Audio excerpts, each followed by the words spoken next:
Good Wednesday, everyone. Thanks for stopping by. Garden State Weather and GardenStateWeather.blogspot.com providing superior forecasting for the northern mid-Atlantic region 24 hours a day. I'm forecaster Robert Smith on this March 11th, 2015. And we have mostly cloudy skies and fog around the region this morning, but the visibilities are gradually improving. The temperatures are mild for the morning hours. They're in the low to the mid 40s across most of the region. And the dew points are also in the upper 30s to low 40s, making relative humidity values quite high. Obviously, we had some dense fog advisories last night. Most of those have now been lifted across the region as the visibilities are improving over the snowpack that's in place. And the pressures are also steady, but shortly on the rise as well. Morning surface chart, morning satellite chart for a visible satellite here shows the cloud cover over the region, but it's beginning to improve to the west of us as the frontal boundary is now lifting further to the south and east, or pushing to the south and east. There's a couple of areas of light rain still across central and southern New Jersey, but not really much going on here as this frontal boundary and waves with low pressure move further away from the region today and high pressure begins to build in. We can already see that happening with our surface high building in across the Pennsylvania and the Great Lakes region this morning, keeping most of the precipitation now to our south.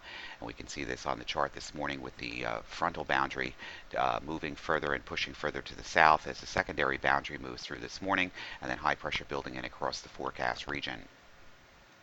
Things are quiet on the watches and warnings front, so we'll move right into the aviational forecast right now.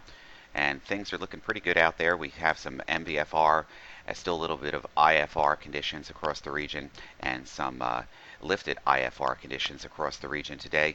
And that will be improving as we go through the morning. Light westerly winds turning northwest and gusting up to 15 knots this afternoon. Patches of light rain dwindling per the radar.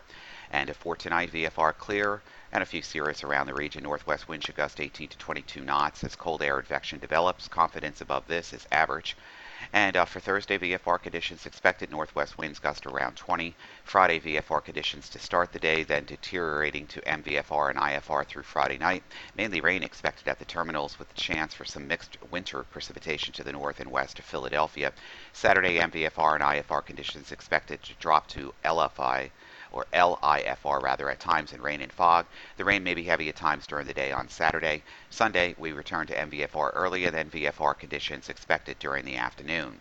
Right now outside of Newark, we are in VFR, 42 degrees, dew point 41, humidity saturated there at 96%. The wind is southwest at 3. Visibility is 9 miles and broken overcast conditions. The story for today will be the wind shift to the west, and it will be relatively light throughout the day with scattered to broken ceilings at or about to 20,000 feet or so with VFR conditions. Philadelphia this morning also nice, 45, dew point 43, humidity 93%. The wind is southwest at 7, visibility 7 miles. And we have some scattered to overcast conditions around the region. Again, the story today will be the partial clearing during this afternoon and overnight tonight with VFR conditions in place. Now, of course, with the continual melting of the snow and then antecedent rain expected on Friday night through Saturday, we're going to have to watch some of the main stem rivers here in the oranges, yellows, and particularly the reds from either the GFS or the NAEF forecast or short range ensemble forecast, because these regions here will have to be monitored for action stage or some minor flooding, even at times some moderate flooding as we go through Saturday night and Sunday, and we'll be paying attention to this as well. Relatively quiet and near seasonal week ahead, except with the exception for the rain coming on Friday night and Saturday, and that's going to mean that additional flooding or street flooding and some small stream flooding and issues with the ice breakups as well will have to be monitored as we continue to move towards the spring here, which begins on the 20th actually, not this Saturday but the following Saturday.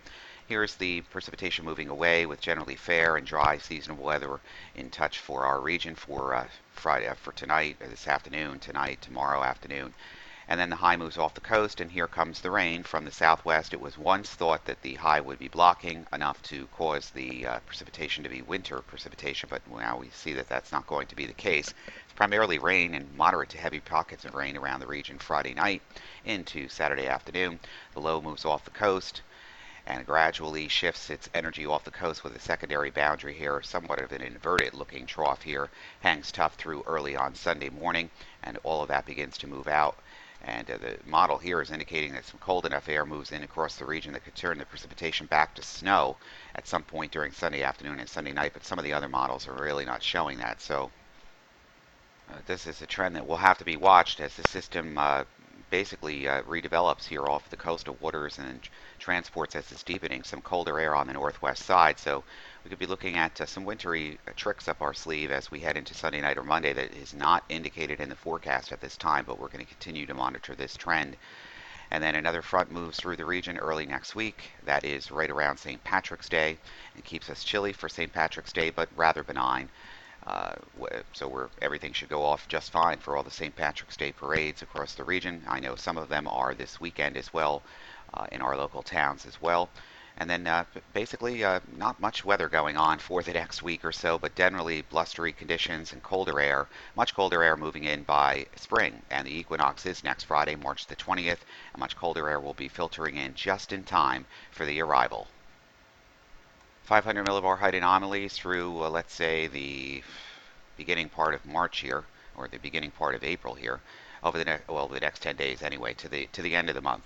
We're dealing with the trough axis here in the east, so if you want any major warm-ups, it's not going to be happening here. It must go to the southwest and the middle part of the country.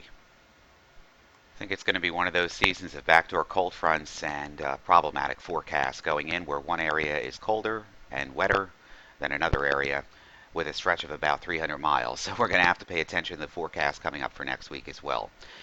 For everything live, it's Garden State Weather, gardenstateweather.blogspot.com, Twitter, Facebook, and Google+. I'm forecaster Robert Smith. You have a great Wednesday.